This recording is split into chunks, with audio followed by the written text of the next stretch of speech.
Hey everybody, this is Dark Side Elite here, and I wanted to do this video because today was the day that a lot of us thought that there was gonna be this big event with Zack Snyder, and maybe he's gonna drop a lot of clips or whatnots about the movie, and it went exactly what I thought it was gonna be. No, it's not bad. I love it. I think that it was a great thing to do.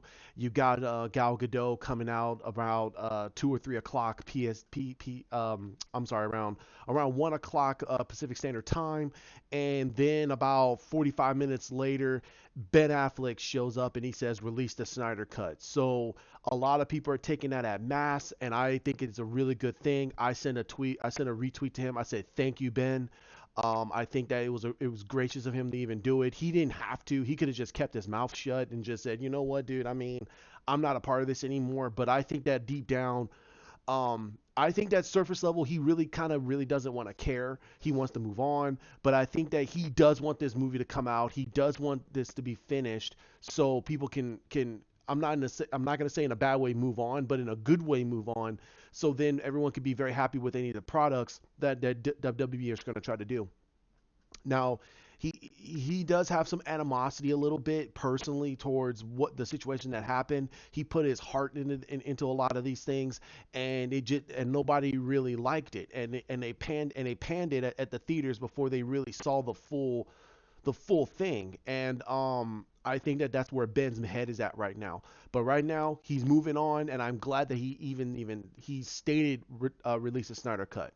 Then we got Gal Gadot coming out, and it was gracious of her to even do it. Right now, she's also still filming Wonder Woman 84 with Patty Jenkins, and they're doing a lot to try to make this movie really, really good, really special, and from the heart from even Gal and Patty.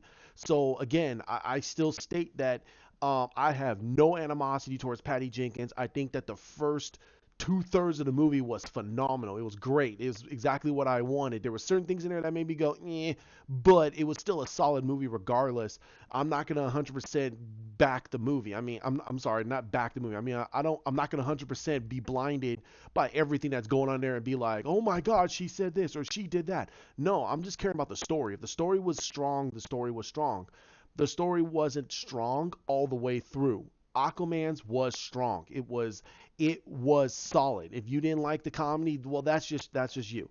However, I don't want to get into that. This is a celebration between with the fans of the Snyder Cut movement and the actors and actresses that worked with Zack, and also Zack um, putting out the release of Snyder Cut, and how appreciative he is of it. We got everybody a part of the whole movement shining all over Twitter. I put my 2 cents on Twitter. I threw my video out on Twitter. And I hope that a lot of people can watch it and go, hey, you know what? That he at least he speaks a level of the truth. And I'm only doing it from my personal opinion, and also I do it from the heart myself. I still love the DCEU. I really wish that WB gives it a chance, and they give Henry Cavill a chance, because soon he's gonna get old. He's gonna get possibly a little too old for the role, and then it's like they're trying to slowly, gracefully get him out of the role by age, and they said we want to cast a younger guy. Well, that's gonna be heartbreaking for a lot of fans. Other fans are like, well, that's just the way we have it. Let's just move on. Others are just gonna be, again. It's one of those things that WB and even AT&T, they're really pushing the audience's buttons, and businesses got to understand that if you screw over the fans, you have to do something that makes the fans feel like, hey, you know what, we're sorry we did this, let's give you this, and hopefully that will be good, that'll be appreciative. But no, in this type of culture that we're in, they feel that they want to satisfy a certain minority instead of the majority. And in this case, there I'm kind of going to reverse it. The people that love what Zack Snyder did, we're the minority, and the majority are popcorn film fans, and they're the ones that they're going to pay their hard-earned money. They're the ones that they feel that doesn't care about the Snyder Cut. And that's where Jay Oliva and everybody, a part of the production team, they're trying to establish to us, be be firm about how where we stand, but don't lambast AT&T, don't lambast WB, but um, find a way to educate the other people out there. And that's why I stand firm when I say that you know we a lot of them can be happy that Grace Randolph is saying something about it, or some of the people some people that really said at first that they don't believe in the Snyder Cut, or they're saying that this is what the DCEU is doing, this and that and this and that.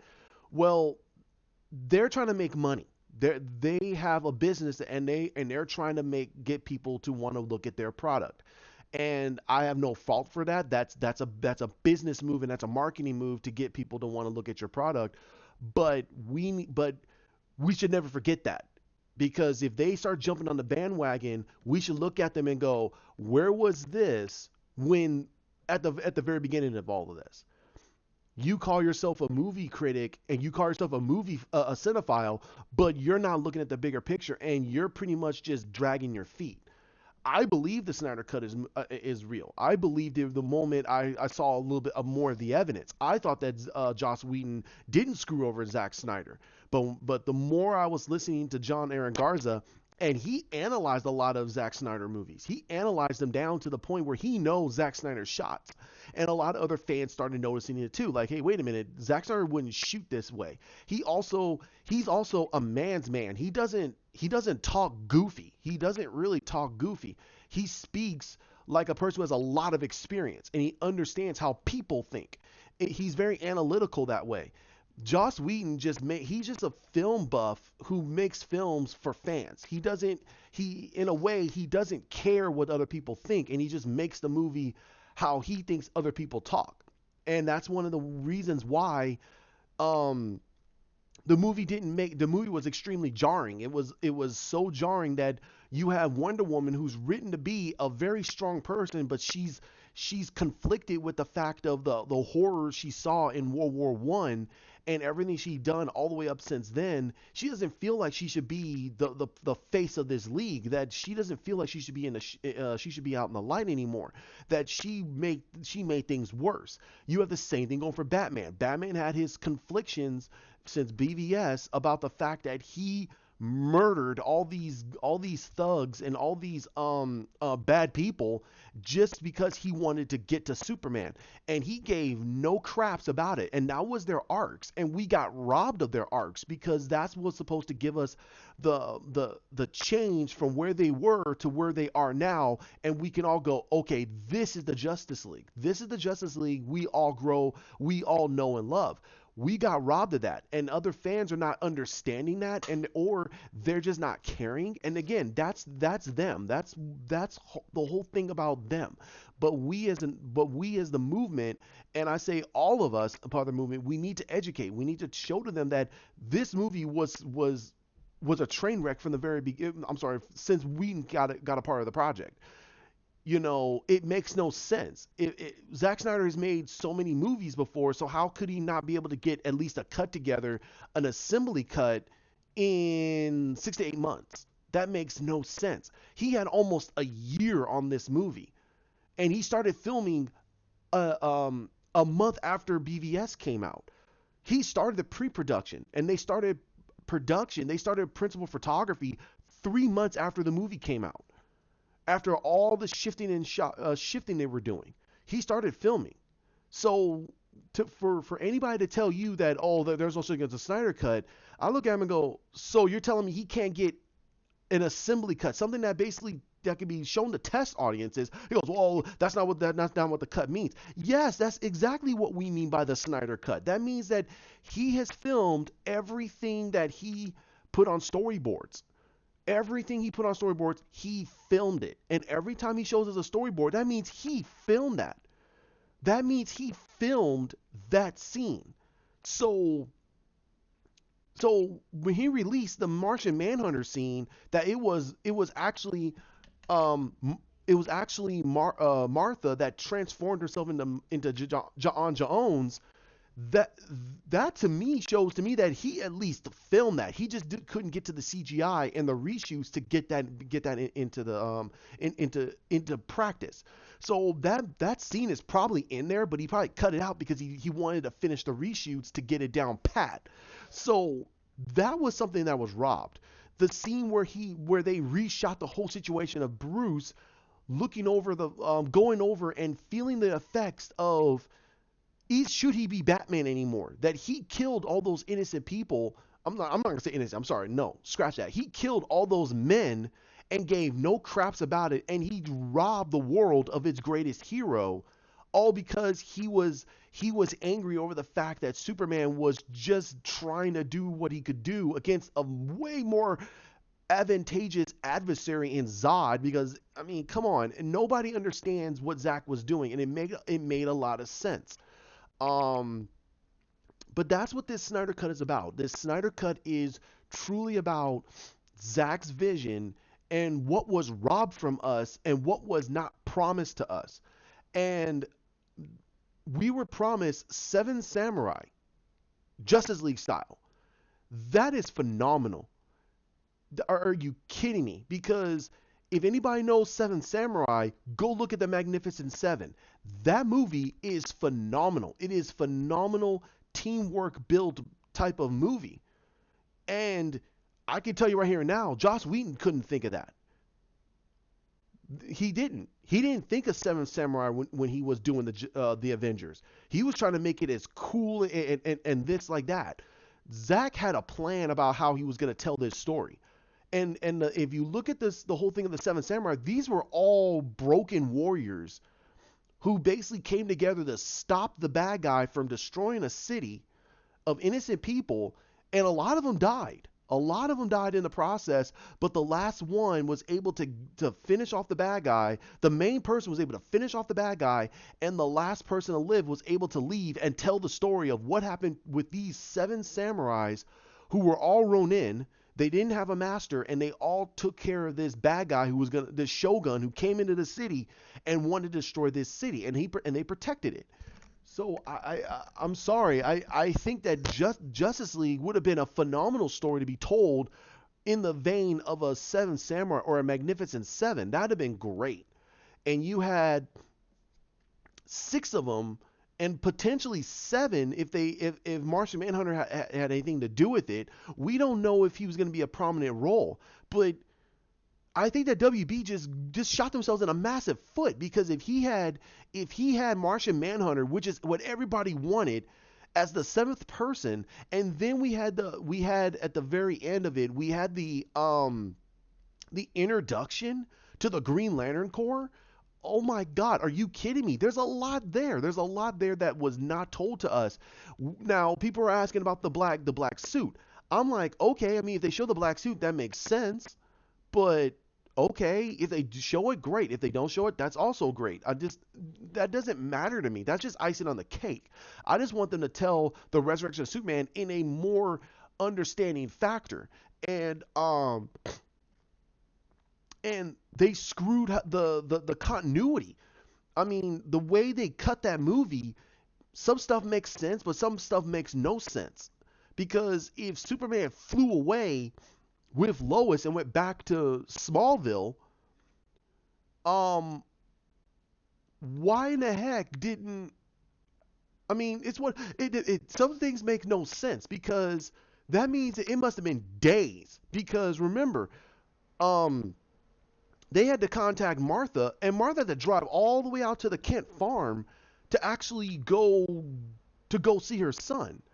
But he's coherent, he's perfectly fine, and then on top of that, he's having screwballness with his powers. He doesn't understand what the hell's going on. I mean, that would take days, and Lois had to be with him for days to get him in his mind, right, in his right mindset, so she can call his mom, so his mom can come and help him. So I mean, like I said, certain things makes no sense. So you're telling me that Batman and them are gonna wait days? Steppenwolf is in the middle of about to be terraforming the planet, which is something I would never ever do. I would say no. He's gonna basically, well, I mean, I think Zack's plan was he was gonna terraform the planet into another apocalypse, but I think that the way Zach was gonna do it would have made a lot more sense than having these weird roots coming out of the ground and all this other stuff. I think he would have made it where you'd have saw hell spores out of the ground. You'd have saw the ground started terraforming itself, corrupting. Um, the volcanoes underneath the water were starting to erupt because the core is starting to expand out. It's like there's weird things going on the planet. I think Zach would have made a lot of sense that this planet is terraforming itself into apocalypse. And but again, we were robbed of all of this. We don't know what Zach was planning for the terraforming scene. But he would have made it way more simplistic, and he would have made it way more devastating to the planet. And everybody would have been like, "What the heck is going on?" And and then there's the time travel scene. Are you kidding me? So the way Zach presented it is Barry goes back in time for the first time to prevent the fact that Cyborg tries to stop the mother boxes from converging into the Unity, and he screws something up. So you're telling me that Barry has to goes back in time, runs back there, and tells Superman you need to help him with this, and then that's when they have to deal with the whole thing of Steppenwolf, and then boom, they take care of it and they prevent the Unity, and now have to take care of Steppenwolf. That wow, if that's how he formulated it, then man, that'd have been a great scene. That Barry watched the destruction of his friends, and he's like, no, no, no, no, no, no, no, and he starts trying to outrun the explosion because it's a massive explosion, and he inadvertently thinks about he should have been able to prevent this, and then he instantly goes into the Speed Force. I personally want to see how Zach would have interpreted the Speed Force, how he would have made it like a tunnel, just like a bright light, like how they do it in CW Flash.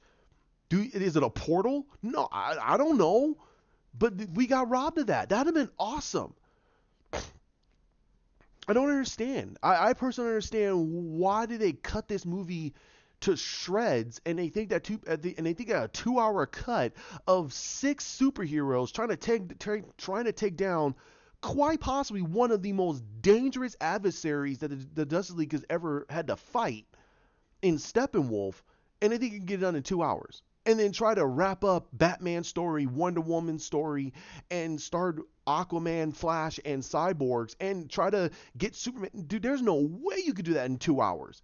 But everyone's sitting there talking about that Joss Whedon can do it. No way. Joss Whedon is not that great of a miracle worker. I mean, hell, there's no way, man.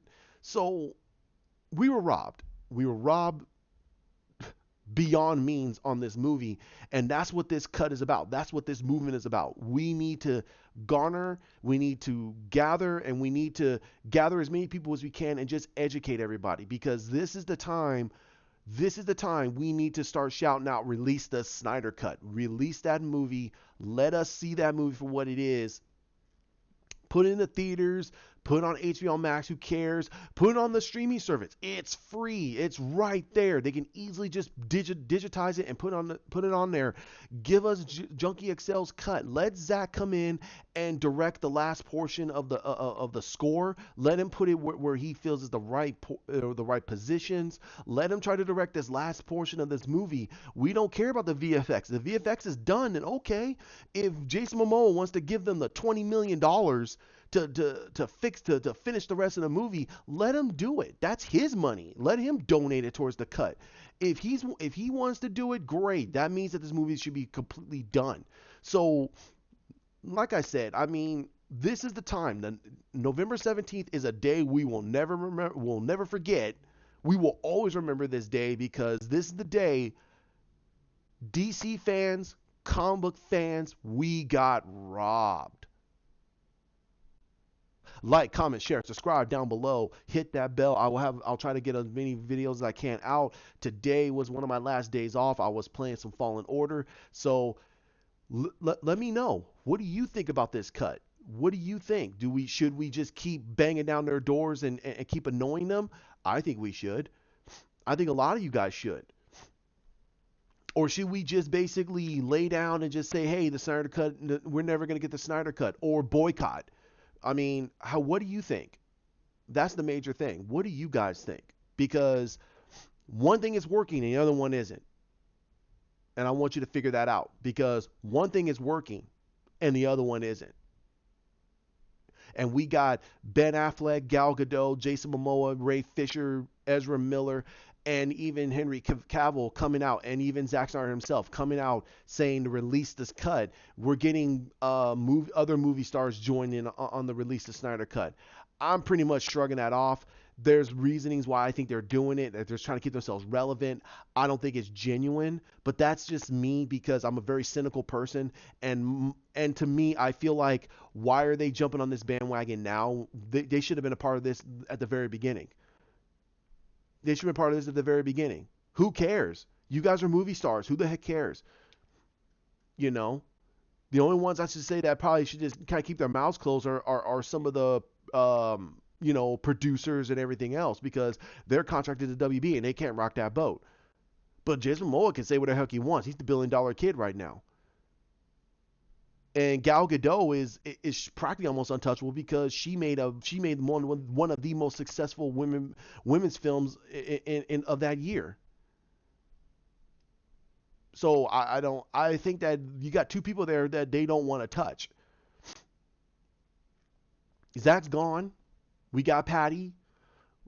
So I mean, James Wan is part of it now. So we got to figure it all out. So I hope that you guys enjoy. You guys have a great one and release that Snyder cut.